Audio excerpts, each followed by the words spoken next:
नमस्कार बहुत स्वागत है आपका। आप देख रहे हैं लोकतंत्र। मैं हूं आपके साथ नेहा दुबे। लोकसभा चुनाव के मद्देनजर बीजेपी इस बार दक्षिण भारत पर खास तौर पर ध्यान दे रही है। दरअसल विपक्ष की मौजूदगी में उत्तर की बजाय दक्षिण भारत में ज्यादा है और ऐसे में इसी की काट निकालने के लिए प्रधानमंत्री मोदी दक्षिण भारत के दौरे पर है। प्रधानमंत्री आज आंध्र प्रदेश में हैं, जबकि कल 17 जनवरी को वो केरल में रहेंगे, जहां 4000 करोड़ रुपए से अधिक की परियोजनाओं का उद्घाटन किया जाएगा। इससे पहले 13 जनवरी को पीएम मोदी ने केंद्रीय मंत्री मुरुगल के यहां पोंगल त्योहार मनाया था, जबकि 25 दिसंबर को केरल के लोगों के बीच क्रिसमस भी मनाया था। इस रिपोर्ट को देखिए।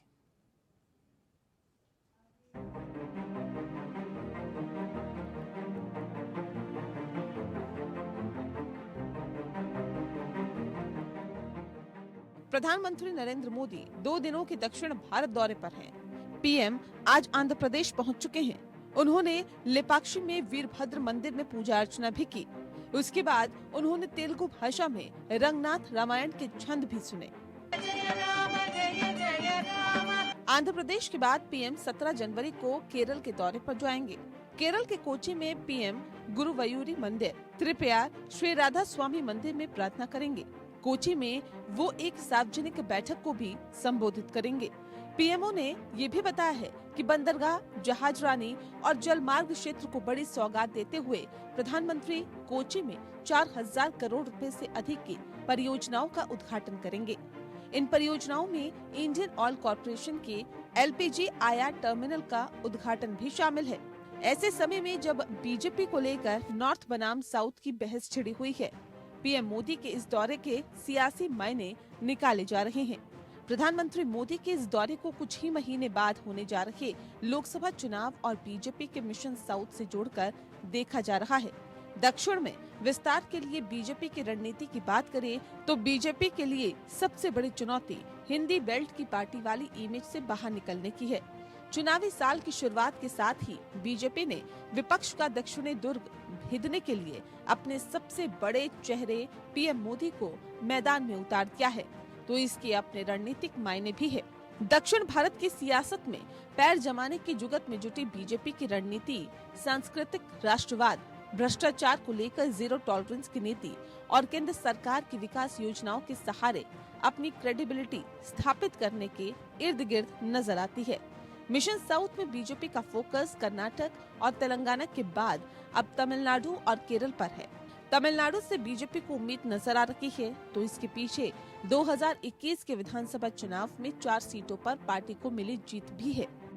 हालांकि तब बीजेपी ने एआईएडीएमके के साथ गठबंधन कर चुनाव लड़ा था और अब गठबंधन टूट चुका है।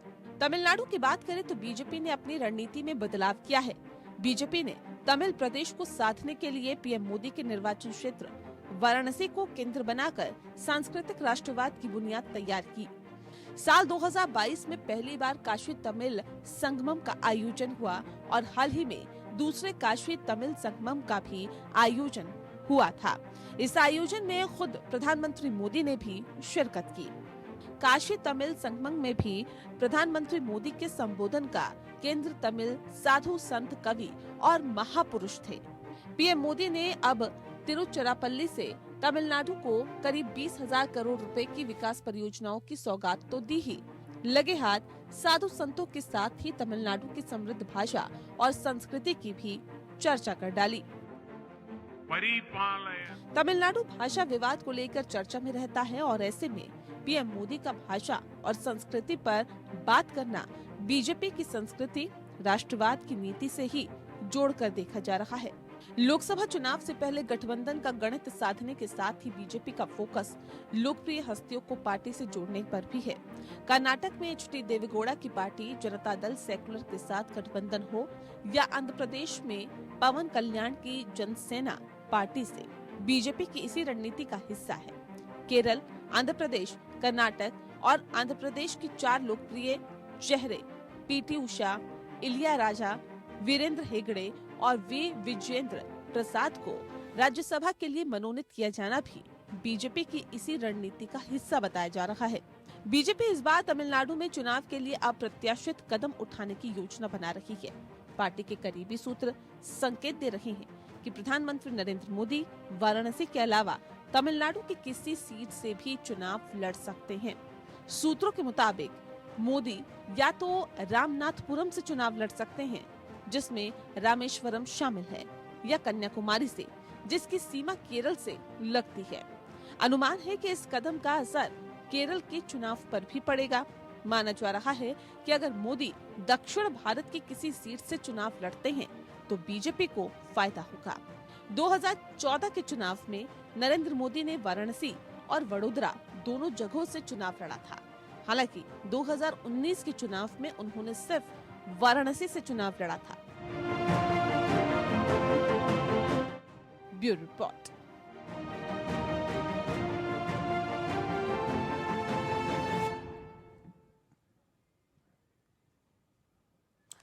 जहाँ तो दरअसल विपक्ष की मौजूदगी उत्तर की बजाय दक्षिण में ज्यादा है और उसी के काट ढूंढने के लिए अब प्रधानमंत्री नरेंद्र मोदी निकल गए हैं। प्रधानमंत्री नरेंद्र मोदी दक्षिण पर खास तौर पर फोकस कर रहे हैं। उन्हें लगता है कि हिंदी बेल्ट में जो एक अच्छा खासा वर्चस्व है, इसी के साथ दक्षिण में भी अब भारतीय जनता पार्टी की पैंठ को और मजबूत बनाना है। इस विषय पे आज हम तफसील से चर्चा करेंगे और समझने की कोशिश करेंगे कि भारतीय जनता पार्टी के लिए दक्षिण कितना जरूरी और क्यों। इस विषय पे तफसील से चर्चा करने के लिए खास मेहमान हमारे साथ मौजूद है, उनसे आपका परिचय करा देते हैं। इस वक्त हमारे साथ अनीता अग्रवाल जी हैं, बीजेपी के नेता हैं, बहुत स्वागत है आपका। नासिर हुसैन जी हमारे साथ जुड़ गए हैं, कांग्रेस के प्रवक्ता हैं, आपका बहुत स्वागत है। डॉक्टर नीरज जैन जी इस वक्त हमारे साथ जुड़ गए हैं, राजनीतिक विश्लेषक है, आपका स्वागत है सर। और राजलक्ष्मी जोशी जी हमारे साथ हैं, जो कि राजनीतिक विश्लेषक है, आपका भी बहुत स्वागत है। इस खास कार्यक्रम की शुरुआत अनीता जी आपके साथ करते हैं। अनीता जी, दक्षिण भारतीय जनता पार्टी के लिए कितना जरूरी और क्यों? देखिए, प्रधानमंत्री पूरे देश के प्रधानमंत्री होते हैं, चाहे वो दक्षिण के हों, चाहे उत्तर के, चाहे पूर्व के, पश्चिम के, सभी जगह के। और ऐसा नहीं है, हम लोग जो है सीधी सी बात है, कार्यकर्ता जो है सभी जगह है, इस समय दक्षिण में भी है। तो इसमें कोई वो नहीं, वो अपना कार्यक्रम कर रहे हैं। अगर दक्षिण में कर रहे हैं तो उसमें बल्कि खुश होने की बात है कि दक्षिण का भी विकास हो रहा है, इधर उत्तर भारत का तो हो रहा है, दक्षिण भारत का भी हो रहा है, तो अच्छी बात है। ये तो देश के लिए गर्व की बात है कि प्रधानमंत्री सब जगह ध्यान दे रहे हैं और सब जगह देख रहे हैं। अब इसमें अगर कोई कहे कि हाँ वो चुनाव की तैयारी कर रहे हैं, वो ये कर रहे हैं, तो ये सब चीजें तो अलग है, इसमें कोई उसका लिंक नहीं है। ये है कि देश के विकास के लिए वो आगे आ रहे हैं। और सबसे बड़ी बात है कि उत्तर भारत के बाद दक्षिण भारत में भी जो अभी तक कम विकास हुआ उसके और विकास के लिए लगे। और ये तो नहीं, मैम अच्छी बात है। देखिए, पूरा देश जरूरी होना चाहिए, लेकिन सवाल इस बात को लेकर है कि अगर हम दक्षिण की ही खास तौर पर बात करें तो पूरे दक्षिण में 6 राज्य आते हैं और 6 राज्यों में 130 सीटें हैं, जिसमें से सिर्फ 2019 में 29 ही सीटों पर भारतीय जनता पार्टी कब्जा कर पाई थी।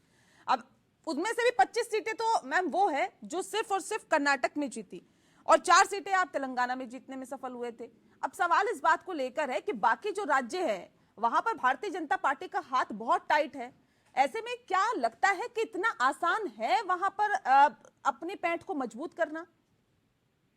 देखिए, भारत पूरा हमारा एक है, तो इसमें बटा हुआ नहीं है। अगर वहाँ धीरे जब देखिए भारतीय जनता पार्टी 2 से शुरू हुई थी, अच्छे सबको मालूम है कि 2 सीटें हमारे पास थी। धीरे धीरे जनता का विश्वास बढ़ा, उन्होंने हमें बढ़ाया। तो अब ऐसा है, हमें दक्षिण भारत का भी विश्वास मिल रहा है, जहाँ हमारे पास बिल्कुल नहीं था, आज हमारे पास इतनी सीटें हैं, तो आगे और भी मिलेंगे, क्योंकि उनको विश्वास चाहिए ना, कि विश्वास कौन दे रहा है। और भारतीय जनता पार्टी और हमारे मोदी जी को जनता पे भरोसा है, जनता को मोदी जी पे भरोसा है, क्योंकि जो कहा है वो किया है। और हर योजना जो है नीचे सबसे लागू, उसमें कभी ये नहीं कहा कि उत्तर भारत जो दक्षिण भारत, सब पूरे देश में एक जैसी योजनाएं लागू हुई है। और जो नीचे सबसे तक हुई है, दीनदयाल जी के उसमें हम करते हैं, जो सबसे छोर में किनारे है नीचे, उसको हम आगे बढ़ाने का काम कर रहे हैं। तो ये तो कम से कम एक सोच है देश के लिए, एक अच्छी सोच है।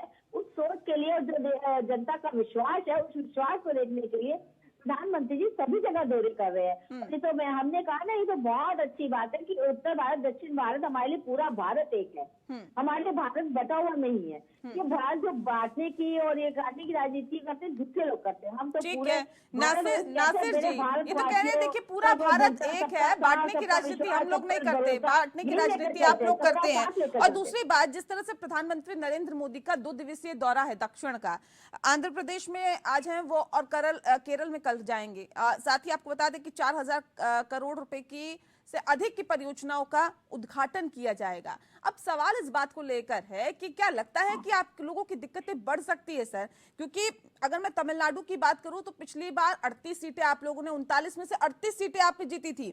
अगर केरल की बात करूं तो वहां पे भी 19 सीटें जीती थी। तो यानी कि एक अच्छा खासा आप लोगों का जनाधार है वहां पर अगर भारतीय जनता पार्टी कमल खिलाती है तो फिर लगता है कि उत्तर तो हाथ से निकला हुआ है, दक्षिण में निकल जाएगा।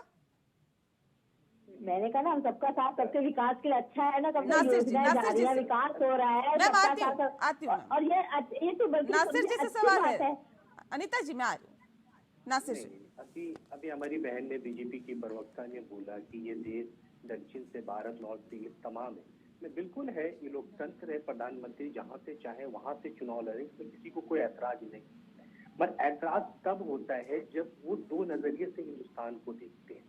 इन्होंने हर राज्यों में, मैं कहा कि मीडिया का काम नहीं है कि भारतीय जनता पार्टी और भारत की सरकार कितनी अच्छी काम कर रही वो दिखाए। वो दिखाना चाहिए जो मीडिया को, जो उनकी कमियां है।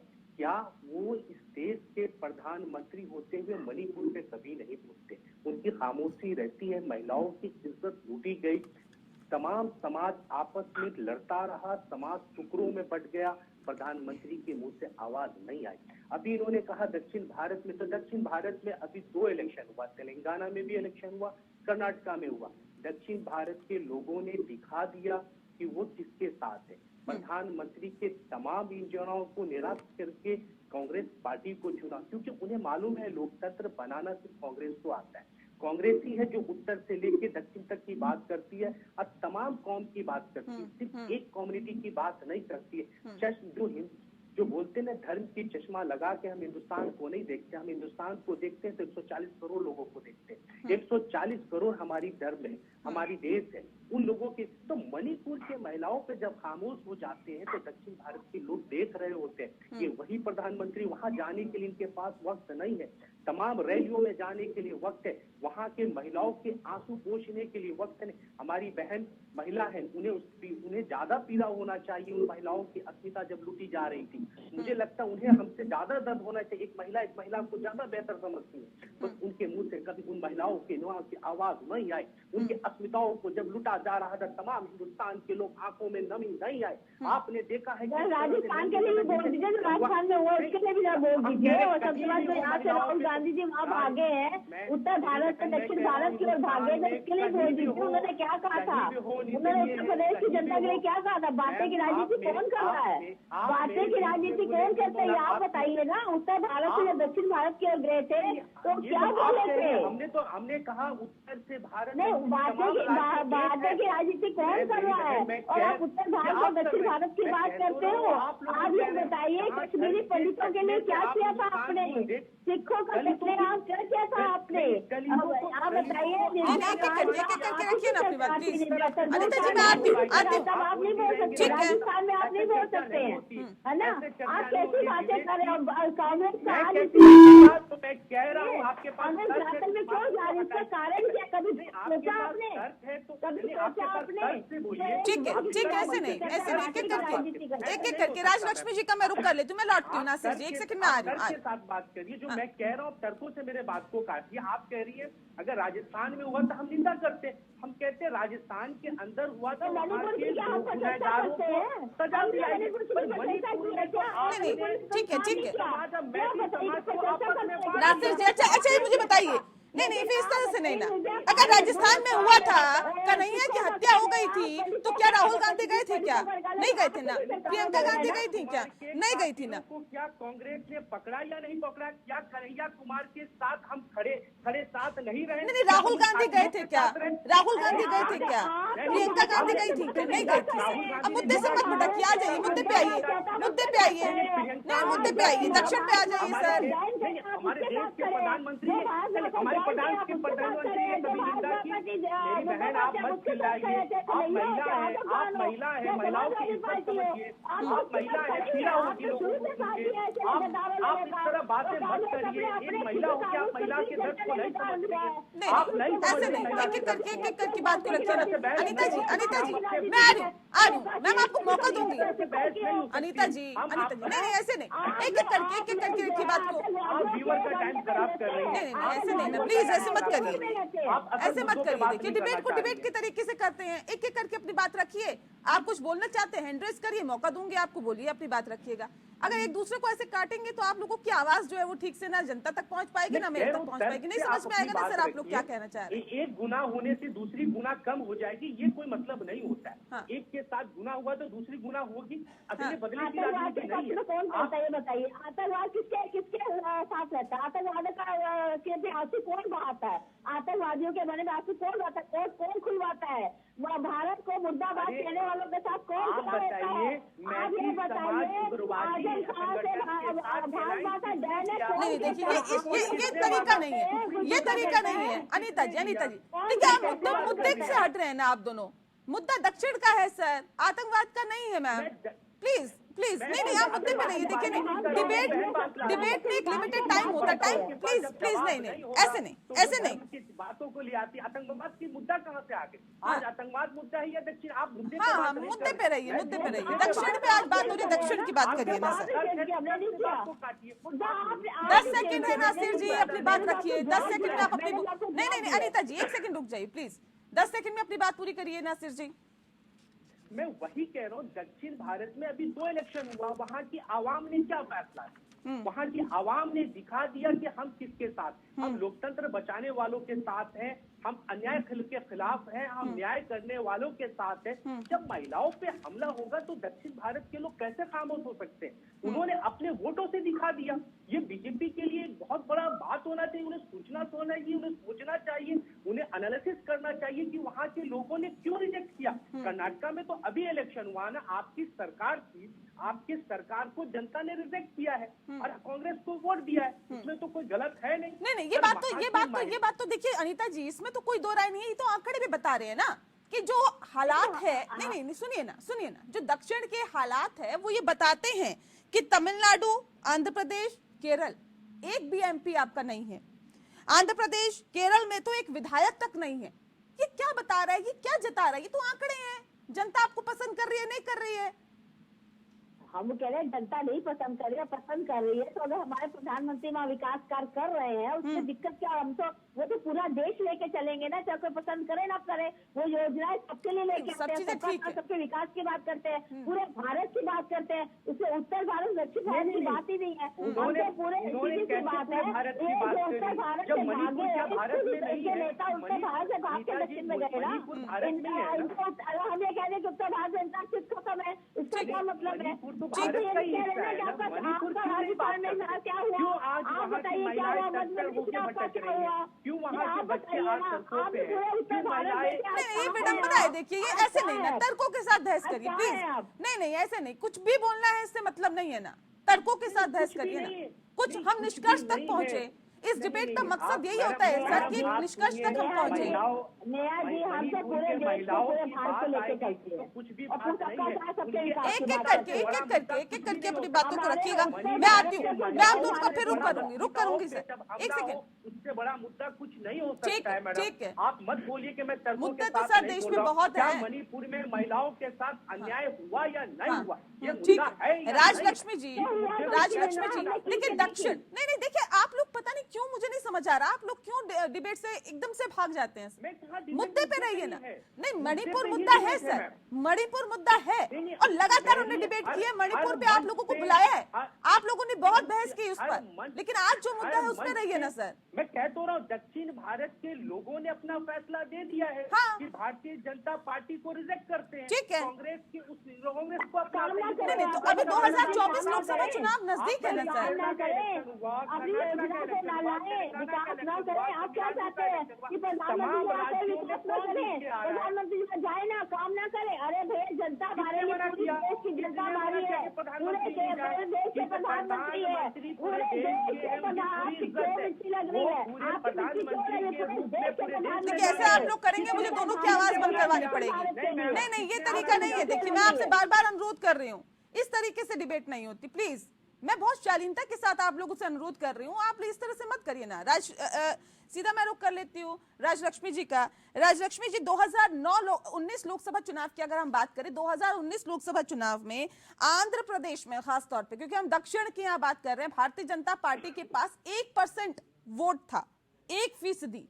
ये कितना मुश्किल है, ये कितनी बड़ी चुनौती आप भारतीय जनता पार्टी के सामने समझ रही हैं फिलहाल, दक्षिण को साधना या दक्षिण को भेजना? जी बिल्कुल नेहा जी, ये अगर कोई चुनौती है भारतीय जनता पार्टी के लिए तो वो दक्षिण में ही है। लेकिन मुझे ऐसा लग रहा है कि उसमें भी वो काफी प्रोग्रेस कर रही है। क्योंकि देखिए, अभी अगर आप तेलंगाना की बात करते हैं तो तेलंगाना में जहाँ पर कोई एक भी विधायक था ना एमपी था, वहां से उन्होंने कितना प्रोग्रेस किया है उनके वोट परसेंटेज में भी और आंकड़ों में भी। जैसे अगर आप देखते हैं तो फिर पिछले बारी असेंबली इलेक्शन में 1 सीट जीती थी और लोकसभा में उनको 4 सीटें मिली थी। और इस बार भी उसमें बढ़त हुई है। तो ये जो है, तो ये हो सकता है कि तेलंगाना में उनका जो ऑर्गेनाइजेशन है उस पर बहुत काम किया है भारतीय जनता पार्टी ने। और वैसे ही तमिलनाडु में भी हो रहा है कि वहां पर जो है उनका वोट परसेंटेज बढ़ रहा है। और वहां पर जहां जैसे ना के बराबर है भाजपा, वहां पर भी आज ऐसा है कि करीब अगर 70,000 बूथ है तमिलनाडु में, तो वो जो है ना पूरी जो बूथ रचना है वो कर लिया है भारतीय जनता पार्टी ने।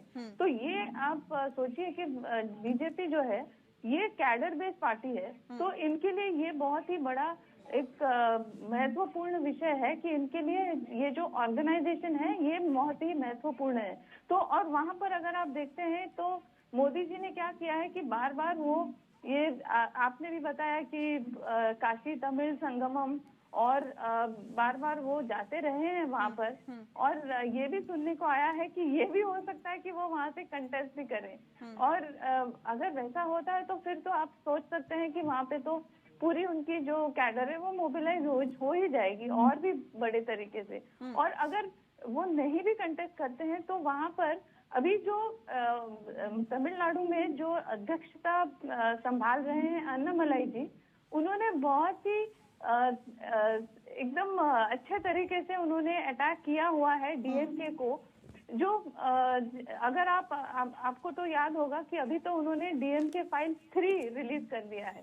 तो जो ट्रंक भर के वो एविडेंस दे रहे हैं डीएमके के बहुत नेताओं के खिलाफ जो उनके करप्शन के मामले हैं, तो उन्होंने बहुत ही खुलासे किए हुए हैं। तो ये बहुत ही सक्षम तरीके से वो अपना नेतृत्व दिखा रहे हैं और वो बहुत ही पॉपुलर भी है। और उनकी पॉपुलैरिटी आप देख सकते हैं कि उन्होंने पद यात्रा किया हुआ था तमिलनाडु में। तो ये जो है उसका बहुत ही ज्यादा असर पड़ेगा ऐसा लग रहा है मुझे तमिलनाडु में। तो ये जो भाजपा कह रही है 400 पार का जो वो एक गोल लिए बैठे हैं, तो वो गोल वो तभी कर पाएंगे अगर ये दक्षिण भारत में उनको कुछ सीटें मिलती हैं। तो इसीलिए मुझे लगता है कि उनका जो है आउटरीच ये दक्षिण भारत की तरफ है। तो उनको अभी आज की स्थिति में ऐसा लग रहा है कि वो कंफर्टेबली 300 पार तो वो किसी भी तरीके से जीत जाएंगे। लेकिन अभी जैसे कुछ कहते हैं ना जो ओलंपिक्स वगैरह में कि कुछ लोग अपना ही रिकॉर्ड तोड़ते रहते हैं, तो ऐसा मुझे लग रहा है कि भाजपा खुद का ही रिकॉर्ड तोड़ने की कोशिश में है। तो इसीलिए वो देख रही है कि दक्षिण भारत में अगर उनको ये कुछ ज्यादा सीटें मिले, जैसे तमिलनाडु में उनको पिछले बार उन्होंने 34 सीटें कम लड़ी थी। इस बार के अगर इस बार क्योंकि इस बार AIADMK शायद उनके साथ में नहीं रहेंगे, तो फिर उनको 34 सीटें ज्यादा लड़नी पड़ेंगी। तो ये जो मतलब ये कुछ राज्य ऐसे हैं जहां पर उनके बहुत ही बड़ी संख्या में उनके सीट हैं। 34 सीटें मिलना तो मुश्किल है, लेकिन फिर भी उधर जो भी संख्या होगी वो एडिशन होगा उनके लिए। कर्नाटका में पिछले बार भी उन्होंने पूरी तरीके से स्वीप कर दिया था। तो इस बार बोल नहीं सकते क्या हो सकता है, क्योंकि क्या है कि कर्नाटका में भले ही कांग्रेस जीती है हाँ। स्टेट इलेक्शन में, लेकिन अभी जो इलेक्शन जीतने के बाद और आज तक उनका आप कह सकते हैं कि कुछ हद तक एंटी इनकम्बेंसी हो गई है, क्योंकि बहुत सारे विषयों में उन्होंने साफ साफ कह दिया है कि हमारे पास डेवलपमेंट के कार्यों के लिए पैसा नहीं है। तो लोग उसके लिए उस विषय में तेलंगाना में जाकर बहुत लोगों ने प्रोटेस्ट किया हुआ था कि आप ऐसे सब गारंटीज तो बता देते हैं लेकिन फिर उसको पूरी करने में सक्षम नहीं है। ठीक है, ठीक है। कर्नाटक की आप बात कर रहे हैं तो कर्नाटक में पिछली बार अच्छी खासी सीटें जीती थी भारतीय जनता पार्टी ने, 25 सीटों पर कब्जा किया था 29 में से। अब ऐसे में नीरज जैन जी, सवाल इस बात को लेकर भी है कि कर्नाटक के साथ साथ हम तेलंगाना, आंध्र प्रदेश, तमिलनाडु, पुडुचेरी और केरल की भी बात करेंगे। केरल में अगर हम देखें, अभी जिस बात का जिक्र अभी राजलक्ष्मी जी कर रही थी कि कैडर बेस्ड पार्टी है भारतीय जनता पार्टी, और आरएसएस एक बहुत महत्वपूर्ण कड़ी है भारतीय जनता पार्टी को जिताने के लिए। अब हम खास तौर पे केरल की बात कर लें तो सर 4500 यानी कि 4500 से ज्यादा आरएसएस की शाखाएं हैं केरल में, लेकिन बावजूद इसके केरल में भारतीय जनता पार्टी का हाल बेहाल है।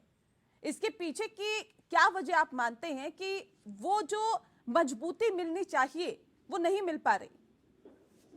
देखिए नेहा जी, सबसे पहली बात तो ये जान लीजिए कि साउथ एक बहुत ज्यादा इंटेलेक्चुअल का स्टेट है पूरा ओवरऑल, हाँ। है ना। और ये सबको मालूम है कि वहाँ पर किसी भी प्रकार का न जातिवाद, धर्मवाद, क्षेत्रवाद कुछ नहीं चलता है। और इससे अभी आपको कर्नाटक के चुनाव से और तेलंगाना के चुनाव से आपको पता चल गया होगा। कर्नाटक के चुनाव में माननीय प्रधानमंत्री जी ने 16 बड़ी रैलियां और 6 मेगा शो किए थे। इसके बावजूद क्या हुआ, तो 40% का मुद्दा वहाँ पर वो सरकार को भेजा। यहाँ ये जान लीजिए कि ये पॉपुलरिटी किसी लीडर की नहीं वहाँ पर लीडर होती है। वहाँ राष्ट्रीय मुद्दे और देश की प्रगति के लिए कौन कौन सी चीजें दे आर रिस्पॉन्सिबल। कर्नाटक, अभी तेलंगाना के इलेक्शन के अगर हम ताजी परिणाम लें तो उसमें भी हम देखिए तो जो नौजवान का यूथ का वोट था वो मैक्सिमम जो है एक कांग्रेस की तरफ चला गया, वो उससे भी त्याग से भी अलग हट गया। साउथ की पोजीशन अच्छी है कि प्रधानमंत्री है, पूरा देश उनका है और उनको किसी भी सीट से वो चुनाव लड़ सकते हैं, स्वतंत्र है। लेकिन आखिर ऐसी इस वक्त क्या साउथ हाथ का हुआ? क्या साउथ उस वक्त नहीं था? क्यों बाइफरकेशन नॉर्थ और साउथ में हो रहा है? चुनाव लड़े, बहुत अच्छी है केरल लड़े। और केरल जहाँ पर आपको मालूम है कि लिटरेसी परसेंट जो है आजाद हिंदुस्तान में सबसे पहले और सबसे ज्यादा वही हुआ। केरल और तमिलनाडु हमारे, हम कह सकते हैं कि हमारे ये एकेडमिक बेसिस हैं जिसको हम पूरी दुनिया में दिखा सकते हैं। और एक प्रश्न ये आता है कि क्यों आखिर साउथ में ही नासा से लेके बाहर और सब इसरो तक सारे साइंटिस्ट वहां से बचे, इसीलिए कि they never give importance to any ism. और ये जो है भारतीय जनता पार्टी तो ये सब बात कर रही है, हमारी बहुत मित्र बैठी है, अनिता जी जानती है, बहुत अच्छी बात कर रही है। लेकिन ये एक बात बताइए, जो इश्यूज हैं उन इश्यूज पर अगर आप नहीं आएंगे और खाली आप जो है तो पब्लिक को गुमराह करने के लिए अगर आप उन मुद्दों से आएंगे तो हम समझते हैं कि साउथ में भारतीय जनता पार्टी चाहे कितना जोर लगा ले, मतलब आप ये कह रहे हैं कि भारतीय जनता पार्टी गुमराह करने का काम करती है, वो उत्तर में तो कर लेती है लेकिन दक्षिण में लोग गुमराह नहीं हो रहे। देखिए हाँ, वो साउथ वाले अभी तक जो रिजल्ट आए हैं आजाद हिंदुस्तान को, क्योंकि साक्षरता दर वहां पर ज्यादा है। ठीक है नीरज जी, आपके जो आपने सवाल उठाया है, नीरज जैन जी ने जिस बात का जिक्र किया था ब्रेक पे जाने से पहले, उसी को मैं आगे बढ़ाती हूँ। अनीता जी सीधा रुख आपका कर लेती हूँ। सवाल इस बात को लेकर कि देखिए सीधे सीधे कहा जा रहा है कि भारतीय जनता पार्टी जो है वो गुमराह करने का काम करती है। उत्तर में तो हो जाते हैं लोग गुमराह, लेकिन दक्षिण में पढ़े लिखे लोग हैं जो ये बताते हैं, जताते हैं कि हम गुमराह होने वाले नहीं हैं, लिहाजा ऐसी बातों में नहीं आएंगे, बात मुद्दे की होगी तो फिर साथ दिया जाएगा। नेहा जी, नीरज साहब यूनिवर्सिटी के साथी हैं, इनको मैं ये पूछना चाहती हूँ कि भी उत्तर भारत के हैं, हम भी उत्तर भारत के, कि हम लोग कभी गुमराह हुए हैं? जहाँ आपके विचार बनते हैं वहाँ हमारे विचार है बस। और सबसे अच्छा उत्तर भारत के लोग, इन्होंने तो वही बात कह दी जो राहुल जी ने कहा था कि उत्तर भारत के लोग मूर्ख हैं, इन्होंने भी वही बात इंडेक्ट में कह दी। अरे भाई, आप जनता को गुमराह कर सकते हैं? जनता बहुत समझदार है, जनता गुमराह होने वाली नहीं है। इसलिए कम से कम ये कहना बंद करे कि उत्तर भारत के लोग मूर्ख हैं और वहाँ के लोग, पूरे भारत की जनता हमारी है, हम पूरे प्रधानमंत्री की जनता है और वो जनता अच्छी समझती है। ये कहना कि कोई जनता गुमराह होगी, बिल्कुल गलत है। उत्तर भारत में आप हम सब लोग जो बैठे हैं यहाँ, सब उत्तर भारत के बैठे हैं, इसका मतलब हम लोग सब लोग मूर्ख हैं, साउथ वाले ही समझदार है। वही बात होगी ना राहुल बाबा वाली। तो इसलिए ये सोच जो है ना, ये अपनी सोच को बदलना चाहिए। आज उत्तर भारत और दक्षिण भारत को बांटने का काम ना करिए, मूर्ख और बुद्धिमान की बात मत करिए। जनता सब एक है और हमारे प्रधानमंत्री सबका साथ, सबका विकास, सब पर विश्वास की बात करते हैं। वो पूरे देश की बात करते हैं, उत्तर भारत और देश की बात करते हैं, लेकिन उसका फायदा सिर्फ उत्तर में मिलता है, ये क्यों? नहीं, सवाल ये है कि अगर वो पूरे देश की बात करते हैं तो दक्षिण में उसका फायदा नहीं मिल रहा है। अगर देखा जाए आंध्र प्रदेश, तमिलनाडु, केरल में तो बहुत ही खराब स्थिति है भारतीय जनता पार्टी की। क्यों इतनी खराब स्थिति है, क्यों इतनी कमजोर है? अरे ठीक, ऐसा नहीं है कि उत्तर भारत में सभी जगह, देखिए जनता है, जनता अपने समझ से काम करती है, जनता समझदार है, जनता बेवकूफ नहीं है। अगर उनको लगेगा कि हमारा विकास अच्छा यहाँ हो रहा है तो जनता दक्षिण भारत में भी जाएगी। तो इसलिए ये मतलब 2014 के बाद से आपने 2019 में अच्छा विकास नहीं किया, इसलिए आपको वोट नहीं मिला। मैं कह रही हूँ हम तो लगातार प्रयास में 14 से लेकर आज तक हम काम ही कर रहे हैं, काम करना ही हमारा। ये लोग तो कहते हैं कि 365 दिन भारतीय जनता पार्टी 2019 में आंध्र प्रदेश में 1% वोट मिला था आपको। हम कह रहे हैं 14 से 19 से बढ़े, 19 से हम आगे 24 से बढ़ेंगे। धीरे धीरे हम बढ़ ही रहे हैं, कम तो नहीं हो रहे ना, कहीं आगे बढ़ ही रहे हैं ना। और ये जनता का विश्वास है, जनता का भरोसा है, इसलिए वो आगे बढ़ा रही है। और हम तो पूरी देश में, मैंने कहा पूरा हमारे इतनी कमजोर स्थिति के पीछे की वजह समझना चाह रही हूँ मैं। वजह क्या है इतनी कमजोर स्थिति के पीछे अनीता जी? क्या वजह आप समझती है, कहाँ पे मजबूती करने की जरूरत है? देखिए, कमजोर वजह से ये है कि देखिए हम लोग, कांग्रेस सत्ता में रही 70 साल तक, हम इस सत्ता में बहुत, अब उनको समझ में आ रहा है कि कांग्रेस ने क्या काम किया है और प्रधानमंत्री क्या काम कर रहे हैं। अब जो प्रधानमंत्री कर रहे हैं वो पूरे विकास कार्य को तेजी से दोहरा रहे हैं और उसके बाद अब जनता को लग रहा है, विश्वास आ रहा है। पहले ये लोग कहते कुछ से, करते कुछ से, होता कुछ था। अब मालूम है कि प्रधानमंत्री की गारंटी है, जो कहते हैं वही करते हैं। उन्होंने अगर सबका साथ की बात करते हैं, उसमें कोई जात पात की बात नहीं है, कोई बांटे की राजनीति नहीं है। तो जनता को जब विश्वास है तो जनता का विश्वास धीरे धीरे 14 से लेकर आगे हटा नहीं है। हम कहीं पीछे नहीं हटे, हम आगे ही बढ़े हैं। जब हम आगे बढ़े तो जनता का भरोसा हम पे बढ़ रहा है, इसलिए हम आगे बढ़ रहे हैं। और ये कहना कि उत्तर भारत के लोग बेवकूफ है और वहाँ के लोग समझदार है, ये मुझे लगता है नीरज भाई को शोभा नहीं देता। नीरज भाई को तो शोभा नहीं देता, बाकी किसी को कोई कहे, लेकिन बयानबाजी कर रही है बार-बार। जी नासिर जी, मैं आपसे नहीं कह रही, नीरज भाई से मैं यूनिवर्सिटी के साथी है, आपसे नहीं बोला यार, मान्यवर आप माफ करिए। नीरज भाई हमारी यूनिवर्सिटी के साथी है, हमको कह रही ये शोभा नहीं देता उनके मुंह से। आप कुछ भी कह सकते हैं, आप स्वतंत्र हैं, आप स्वतंत्र हैं, पार्टी के व्यवस्था कुछ भी कह सकते हैं। वो राजनीतिक विशेषज्ञ बैठे हैं, इस वजह से उनको हम कह सकते हैं। आपसे हमने नहीं कहा, आप इसे मत बोलिए, आप जिसे क्वेश्चन है तो आप जवाब दीजिए।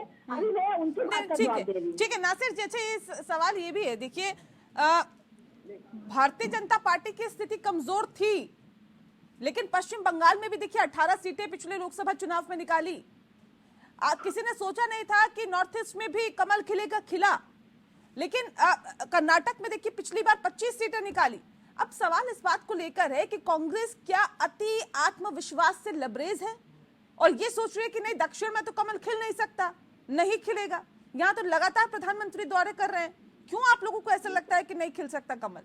बिल्कुल, अभी हमारी बहन राजलक्ष्मी जी ने कहा कि कर्नाटक में कांग्रेस ने अपने वादों को पूरा नहीं कर पा रही है, जनता विरोध कर रही है। इसी तरह तेलंगाना कौन सी वादा हम पूरा नहीं कर पा रही है, जानना चाहते हैं। हमने कहा महिलाओं को 10 में फ्री देंगे तो 10 में फ्री दिया, कहा 500 में सिलेंडर देंगे तो दे रहे हैं। ओपीएस की बात की तो कर रहे हैं, बेरोजगारों को बेरोजगारी भत्ता देंगे, दे रहे हैं। बिजली की हमने जो माफी की बात की पूरा कर रहे हैं। कैबिनेट ने सारे डिसीजन को लिया जो हमने वादा किया, तभी तो जनता हम पे भरोसा कर रही है। क्योंकि जो हम वादा करते हैं उसे निभाते हैं। क्योंकि हिमाचल की जनता ने देखा, कर्नाटक की आवाम ने देखा, आपने देखा, अभी तेलंगाना की आवाम ने देखा, जो हमने वादा किया, फैसला किया। कुछ पते आप बोलते ना, जो विरोध है वो किधर से आ रहा है वो आपको भी पता है। ज्यादातर भारतीय जनता पार्टी के लोग रोड पे रोज उतरते हैं, ये उनका काम भी है, और ओपोजिशन में रहते हैं उनका काम भी है किसी काम को विरोध करना। इसका मतलब नहीं है कि वहाँ की आवाम विरोध कर रही है। आवाम कोई विरोध रोड पे नहीं है, आवाम हमारे साथ है। हमने जो वादा किया, कोई भी वादा से हम पलटते नहीं है। आप ये कह रही हैं हम दिन पे दिन बढ़ते जा रहे हैं, कहाँ बढ़ते जा रहे हैं? आप बताइए, असम में उनकी भले सीट आ गई, वो क्यों आ गई हमें सबको मालूम है, बदरुद्दीन अजमल के वजह से ये वहां जीत के चले आते हैं, और वरना इनके जीतने की कोई चांसेस नहीं थी। इसी प्रकार कर्नाटका में अभी आपने देखा हमारी बेहतरीन, इनकी 36% है तो हम कहाँ पहुंच गए। आप देखिए कर्नाटका का इलेक्शन देखिए, तेलंगाना में हमारा वोट शेयरिंग देखिए, इसी प्रकार आप केरल में हमारा वोट शेयरिंग देखिए, तो हम कहाँ है? तो आप हमसे ठीक है राजलक्ष्मी जी, जिस बात का जिक्र देखिए नासिर जी कर रहे हैं कि साउथ की, ये कह रहे साउथ में देखना होगा भारतीय जनता पार्टी को ये कहाँ पर है, लेकिन इसकी मुख्य वजह क्या है? इसकी मुख्य वजह क्या है इसकी? मैं आ रही हूँ, मैं नासिर जी 1 सेकंड में आती हूँ। हाँ जल्दी से बात पूरी करिए। मैं कह रहा हूँ राजलक्ष्मी जी यहाँ पे पॉलिटिकल एनालिसिस बन के आई है, तो मैं चाहूंगा कि आप न्यूट्रल रहें और ईमानदारी से अपने एनालिसिस को करें, एक पक्ष की तरफ में दिखने की काम नहीं करें। मेरी आपसे विनती है, आप एक ईमानदार एनालिसिस करें, कहाँ उनकी कमियां है वो बताएं। आप डायरेक्ट ऐसा लगता है कि उनके कॉर्पोरेट में बोलते हैं तो आपके एनालिसिस पे हमेशा होने लगता है। आप बताइए हमने वादों को कहाँ नहीं पूरा किया, आप उस वादों को लाइए तो उस पे बात करिए। तर्कों के साथ आपने कह दिया हमने कोई वादा ही पूरा नहीं किया, ये बेइंतहा ही गलत बात है। देखिए सर, चाहता हूँ कि आप उसको तर्कों के उत्तर साथ में तो जितने भी राज्यों में अभी चुनाव हुए, हाल ही में 5 राज्य में चुनाव हुए, उसमें ये साफ हो गया जहां जहां पे आपकी सरकारें थी वहां पे आपकी सरकारें नहीं आई। तेलंगाना में आप सरकार बना पाए, बाकी तो आपके हाथ से निकल गया। नहीं, कहाँ पे वादे पूरे किए, कहाँ पे नहीं, ये प्रत्यक्ष को प्रमाण की जरूरत नहीं होती सर, जनता ने बता दिया। मैं आ रही हूँ सर, एक सेकंड मैं रोक रही हूँ सर। राजलक्ष्मी जी, मैं आपका रुख कर रही हूँ। अब सवाल ये भी है कि देखिए, एक हिंदूवादी टैग पार्टी का होना या हिंदूवादी पार्टी होना, क्या ये दक्षिण में कमल खिलने को रोकता है? क्या लगता है आपको कि इस वजह से भी दिक्कतें होती है? देखिए केरल की अगर मैं बात कर लूं, क्योंकि अलग अलग राज्य हैं, धीरे धीरे बाकियों की भी बात करेंगे। केरल में देखिए एक बहुत बड़ा तबका ईसाई धर्म से ताल्लुक रखता है, और ये खुलकर राम मंदिर के समर्थन में आना या खुलकर सनातन की बात बोलना, कांग्रेस पार्टी सेक्युलरिज्म की बात करती है, सर्वधर्म संभाव की बात करती है, तो ये कहीं ना कहीं डिफरेंस हो जाता है क्या दोनों पार्टियों में? ये भी एक मुख्य वजह है कि खुलकर जो है साउथ में भारतीय जनता पार्टी के समर्थन में वोट नहीं पड़ते। जी देखिए, अभी सबसे पहले मैं एक बात स्पष्ट कर दूं कि हमारे कांग्रेस के प्रवक्ता ने कहा कि मैं कोई पक्षपात कर रही हूँ, क्यों? लेकिन जब अगर नीरज जी अगर कांग्रेस के तरफ या ऐसे कुछ बात करते हैं तो फिर उनको लगता है कि वो बैलेंस है, और अगर मैं कुछ खोट बताती हूँ तो उनको लगता है कि मैं बैलेंस नहीं हूँ। तो ये मतलब ये तो दोहरा मापदंड हो गया आपका, ठीक है? तो ये बात अभी आप जाने दीजिए। अभी हम दूसरी बात पर जाते हैं।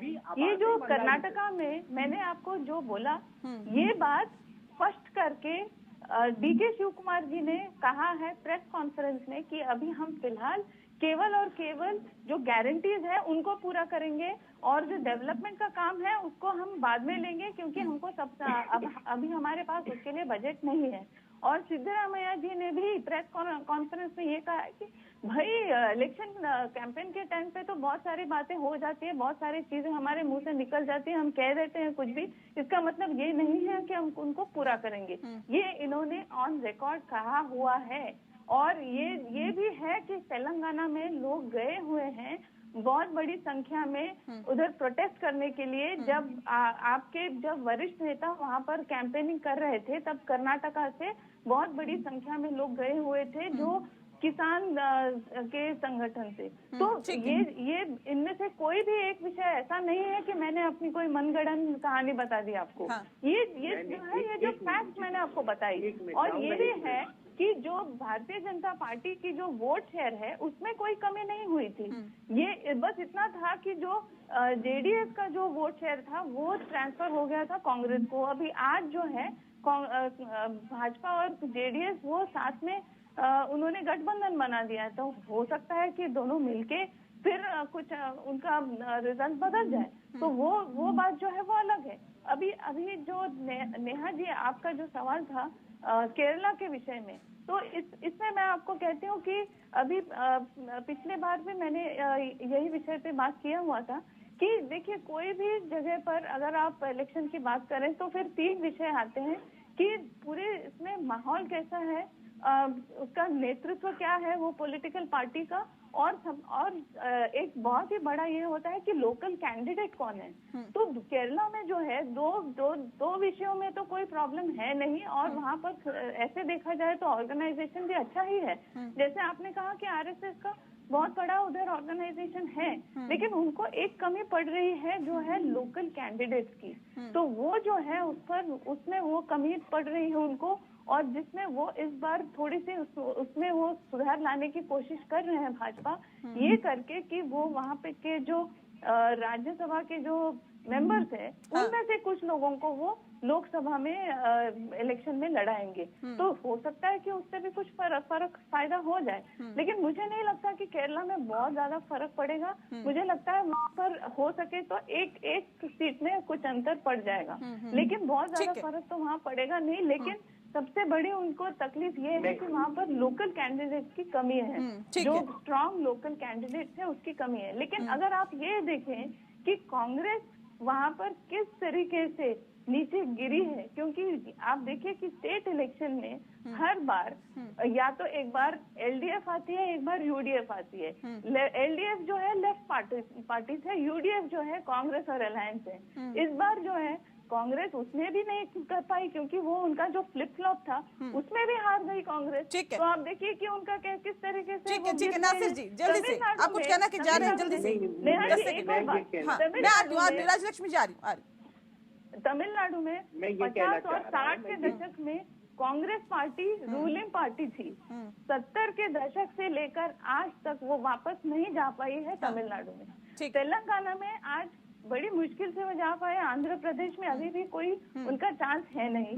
कर्नाटका एक ही वो राज्य है अभी आज फिलहाल उनका जो स्टेट इलेक्शन में वो जीत पाए हैं, और वो भी उनकी वोट क्षेत्र में बहुत ज्यादा अंतर कुछ हुआ नहीं है। तो मुझे उसमें बहुत ज्यादा उनका कुछ बढ़त नहीं नजर आ रहा। आपने किसानों की बात की कर्नाटका में और तेलंगाना में विरोध करे, तो महाराष्ट्र में तमाम किसान पूरे सड़कों पे विधानसभा के घेराव किया नागपुर में, उसकी चर्चा आपको नहीं शायद याद आई होगी। 1000 किसानों ने 10 महीने में, जब से भारतीय जनता पार्टी की सरकार है, 10 महीने में 1000 किसानों ने सुसाइड करी है, उसको आपको याद नहीं आई होगी।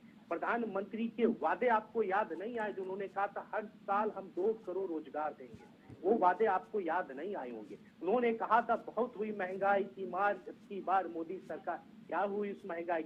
वादा वो होता है जो बनता जनता से गारंटी किया जाए, गारंटी को पूरा किया जाए। क्या भारतीय जनता पार्टी के प्रधानमंत्री रहते हुए मोदी सरकार ने उस गारंटी को पूरा किया जो 2014 में वादा किया था? उन्होंने उस वादों को मुकम्मल किया? आपके पास जवाब नहीं होगा। क्यों नहीं रोजगार दिया नौजवानों को? क्यों नहीं एमएसपी बढ़ाया किसानों की? क्यों नहीं महिलाओं की इज्जत को बनाया? क्यों नहीं पेट्रोल के डीजल के दाम को गिराया? क्यों खाने पीनों की चीज आज महंगी हो गई? क्यों आज एक्सपोर्ट इंपोर्ट की चीजें इतनी महंगी होती गई? किस ओनियन की प्याज जो किसान यहाँ पे रोजगार बनाते थे, उस ओनियन के प्याज को एक्सपोर्ट रोक दिया गया। किसने रोका? भारतीय जनता पार्टी ने किसानों के साथ जो खैचर किया है वो हिंदुस्तान जानती है। तो 1000 किसान आत्महत्या करेंगे 10 महीने में, ये छोटी बात है? इसके लिए कभी उनकी आंखों में आंसू है? चलिए मैं नेताजी का रुख करूंगी। राजलक्ष्मी जी, आप कुछ कहना चाह रही थी, जल्दी से देखिए 10 सेकंड में अपनी बातों को पूरी करिएगा, फिर मुझे आगे गैस का रुख करना है। जी मैं ये कह रही थी कि ये सारे जो राज्य हैं यहाँ से कांग्रेस पार्टी बाहर निकल गई है, रीजनल पार्टीज ने उनको बाहर कर दिया है।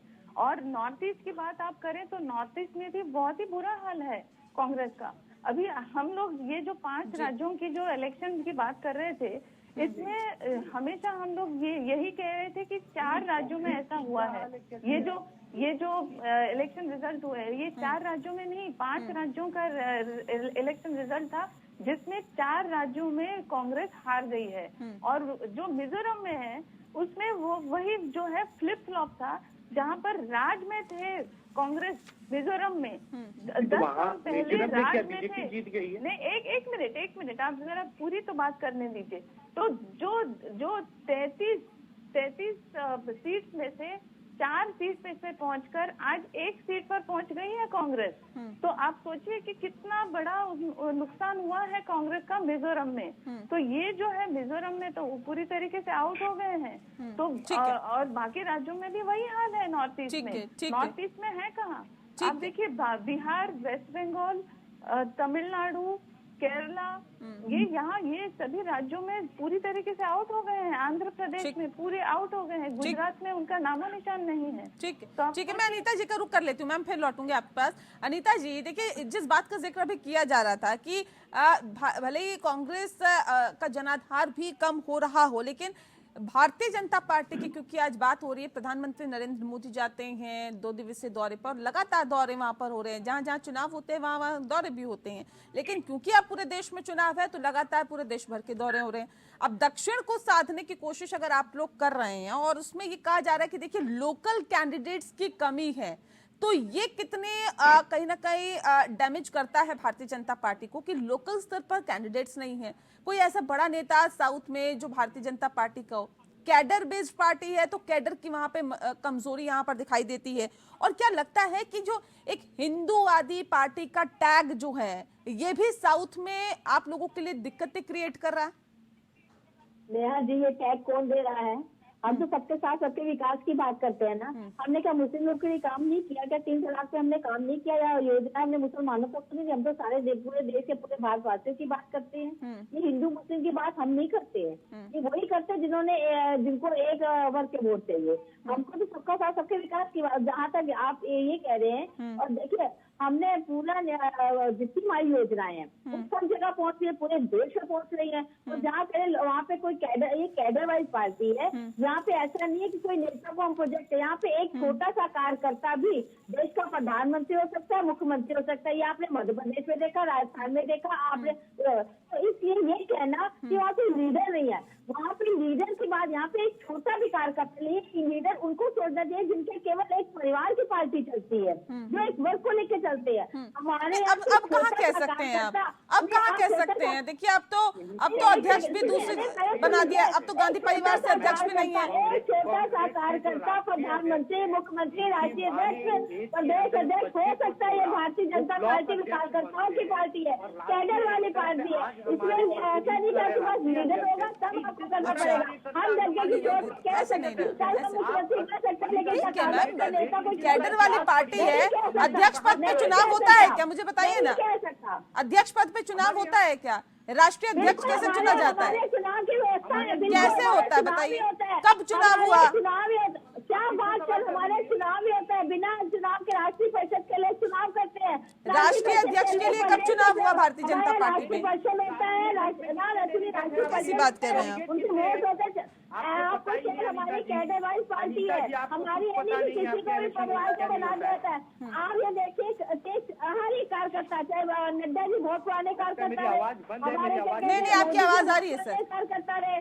इनके यहाँ कभी राष्ट्रीय अध्यक्ष का कब चुनाव हुआ? इनसे पूछिए, इनके डेलीगेट कितने हैं? कौन डेलीगेट है? डेलीगेट की वोटिंग लिस्ट है? कुछ है नहीं। ये गलत बयानबाजी कर रही है मतलब चैनल पे आके। हमारे यहाँ 9,000 डेलीगेट है जो राष्ट्रीय अध्यक्ष चुनते हैं। हम कैसी बातें कर रही है? ठीक है, ब्लॉक अध्यक्ष और राष्ट्रीय अध्यक्ष बनता है, लीडर ऑफ ओपोजिशन है हमारी पार्टी में। और आप ऐसे नहीं ना, ऐसे नहीं, एक एक करके रखिए ना सर अपनी बात। मैम प्लीज एक एक करके, ऐसे नहीं। लीडर ऑफ ओपोजिशन है। अगले इसकी बात मत करिए आप। फिर शोभा नहीं, क्यों नहीं करें दलितों की बात? क्यों नहीं करें? दलितों के साथ अत्याचार आप करें, हम बात न करें दलितों की। आदिवासी दलितों की बात नहीं करें, आप सिर्फ अगड़ों की बात करोगे, दलितों की बात नहीं करोगे। दलितों की चमड़ी आप उधेड़ते, हम बात नहीं करें। कैसी बात कर रहे हैं? गुजरात के अंदर आपने दलितों को पानी पीने से रोका, घोड़े पे चढ़ने से रोका, उनकी चमड़ियां उधेड़ दी। दलितों के साथ अत्याचार आपने किया। आपका हक नहीं है दलितों की बात करने की। ऐसे नहीं ना, एक एक करके रखिए ना अपनी बात। आपको कोई हक नहीं है दलितों की बात। अच्छा चलिए, ठीक है, रुक जाइए। अच्छा ठीक है ना मैम, ऐसे नहीं ना। राष्ट्रीय अध्यक्ष है, आपको समझ में नहीं आ रहा है? ऐसे मत करिए प्लीज, एक एक करके। नहीं, देखिए, राष्ट्रीय अध्यक्ष के लिए चुनाव भारतीय जनता पार्टी में नहीं हुआ, इस बात को आपको स्वीकार करना होगा अनीता जी। इस तरह से नहीं कह सकते कि हुआ है, नहीं हुआ तो नहीं हुआ। कैसे चुनते हैं ये आपकी पार्टी का अंदरूनी मामला है, लेकिन कांग्रेस पार्टी में चुनाव होता है, ये सार्वजनिक है। नीरज जी, हमारे चुनाव होते हैं कैसे होता है मैम, कब हुआ मुझे बता दीजिए ना, कब हुआ बताइए, कैसे होता है, कौन चुनता है? नहीं होता ना मैम, गलत नहीं, ठीक है। ये सवाल चलिए, ये मुझे लगता है कि जवाब दे पाएंगे। आप राजलक्ष्मी जी से सवाल करिए, ऐसा नहीं, ये एनालिसिस है, मुझे लगता है ईमानदारी से जवाब दीजिए। देखिए मुद्दे से भटक जाते हैं आप लोग ना, कर दिया जाता है। नहीं ये तरीका नहीं है ना, ये मुद्दे से आप लोग भटक जाते हैं। हम दक्षिण की बात कर रहे हैं, मैं दक्षिण की बात कर रहा हूँ। नहीं ऐसे नहीं, चलिए उसमें आइए, उसमें आइए, दक्षिण में आइए। अच्छा मुझे बताइए, एक सेकंड, ठीक है नासिर जी, एक सेकंड रुक जाइए प्लीज, रुक जाइए नासिर जी, एक सेकंड होल्ड करिए प्लीज। अनीता अग्रवाल जी, ऐसे लगातार नहीं बोलना, लगातार नहीं, मुद्दे पे बात करेंगे, सवाल पे बात करेंगे, तर्कों पे बात करेंगे अनीता जी, मुद्दों पे बात करेंगे, सवालों पे बात करेंगे, ऐसे नहीं कुछ भी बोलना, लगातार बोलना नहीं बोलना ना। पार्टी की राजनीति करेंगे, दंतों की बात करते हैं। आप इसके बारे में बताया, आप क्यों बांट रहे जाति बिरादरी में लोगों को? हमने आदिवासी प्लीज ऐसे उसकी निंदा की, आपने आदिवासी महिला से क्यों नहीं? अनीता जी अच्छा ये बताइए, चलिए सवाल सुनिए नासिर जी, आप लगातार गलत बोल रही है, आप लगातार गलत बोल रही है, इसके सिवा कुछ नहीं है। आप तर्क नहीं है। धर्म की राजनीति की तो भारतीय जनता पार्टी ने की, धर्म की बात की तो भारतीय जनता पार्टी ने की। हमने कभी धर्म की बात नहीं, हम सेक्युलर है, हम सेक्युलरिज्म की बात की, हम संविधान के हिसाब से बात करते हैं। जो संविधान न माना हो, जो कभी अपने राष्ट्रीय ध्वज को अपनाने में 30 साल लग जाए, वो बात करेगी। और आप बताए राष्ट्रीय ध्वज कितने साल पहले अपनाया आप लोगों ने? राष्ट्रीय ध्वज कितने साल पहले अपनाया? नहीं देखिए मैं वक्त कम है, वक्त जाया ना किया जाए ना प्लीज। नीरज जी मैं आपका रुख कर लेती हूँ। नीरज जी नहीं मैं नहीं, अब नहीं, देखिए आप लोगों ने पूरे आप दोनों ने बहुत वक्त लिया, मैं नीरज जी का रुख करूँ। नीरज जी सवाल इस बात को राजलक्ष्मी जी से पूछिए कि उनके यहाँ चुनाव नहीं मुझे किससे पूछना है नासिर जी, ये मेरा काम है ना नासिर जी, मुझे किससे क्या पूछना है? नहीं प्लीज रिक्वेस्ट कर रहा हूँ, नहीं प्लीज नीरज जी। अब सवाल ये भी है कि देखिए दक्षिण को साधने की यहाँ बात हो रही है और ये कहा जा रहा है कि प्रधानमंत्री नरेंद्र मोदी अगर दक्षिण में किसी सीट से चुनाव लड़ते हैं तो उसके आसपास के एरिया पे फर्क पड़ेगा और वहां पर एक अच्छा खासा जो जनाधार है वो हो जाएगा भारतीय जनता पार्टी का। क्या लगता है कि अगर वो रामेश्वरम या कन्याकुमारी किसी ऐसी सीट से चुनाव लड़ते हैं तो वहां भारतीय जनता पार्टी के लिए लाभदायक हो सकता है, बेनिफिशियल हो सकता है? देखिए जो भाजपा की स्थिति यहाँ साउथ में है वो कांग्रेस की स्थिति नॉर्थ में है। और आप ये जान लीजिए कि किसी के चुनाव लड़ने न लड़ने से ये मुद्दा क्या लेके जाएंगे। अगर मोदी जी प्रधानमंत्री जी वहाँ चुनाव लड़ रहे हैं तो मुद्दा क्या लेके जाएंगे? बेरोजगारी लेके जाएंगे या उसका गरीबी का लेके जाएंगे या 5 किलो राशन वाला बंटवाएंगे? क्योंकि देखिए हमने बताया कि बहुत लिटरेसी वहाँ की हाई है, वो बहुत ज्यादा वो है। मैंने किसी को बेवकूफ और किसी को काबिल नहीं कहा। मैंने बताया कि भारत का हमारा ज्ञान का एक पिंड है, ज्ञान का पुरोहित है वहाँ, तो वो उसको मुद्दा चाहिए ना। आपने चुनाव आया और चुनाव के दौरान प्रधानमंत्री जी इधर जा रहे हैं, 3400 करोड़ की घोषणाओं को कर रहे हैं, आखिर ऐसी जी वो आज साउथ को टच कर रहे हैं। ये सारे मुद्दे साउथ में पूछेंगे। खाली हम धर्म के आधार पर या किसी और आधार पर किसी को नहीं चल सकते और बहुत समय तक किसी की भी नैया नहीं चलती है। और कांग्रेस क्या करती है, भाजपा क्या करती है, उनका अपना आंतरिक मामला है। लेकिन एक चीज स्पष्ट है, देश चाहता है कि देश की महिलाओं का चाहे राज्य राजस्थान हो चाहे मणिपुर हो, देश की महिलाओं की क्या स्थिति हो रही है, क्यों नहीं आज तक 8 महीने के बाद भी मणिपुर पर चुप्पी है। ये आसान मुद्दे आएंगे लोकसभा में, तो राष्ट्रीय हित के मुद्दों पर देखिए मुद्दे बहुत है, लेकिन किसको उठाया जाता है, किसको भुनाया जाता है, ये एक बड़ा सवाल है। ये वाकई देखने वाली बात होगी। बहरहाल वक्त की कमी है। बहुत शुक्रिया आप सभी मेहमानों का हमारे साथ इस खास चर्चा में शामिल होने के लिए। लोकतंत्र में फिलहाल के लिए इतना ही। नमस्कार।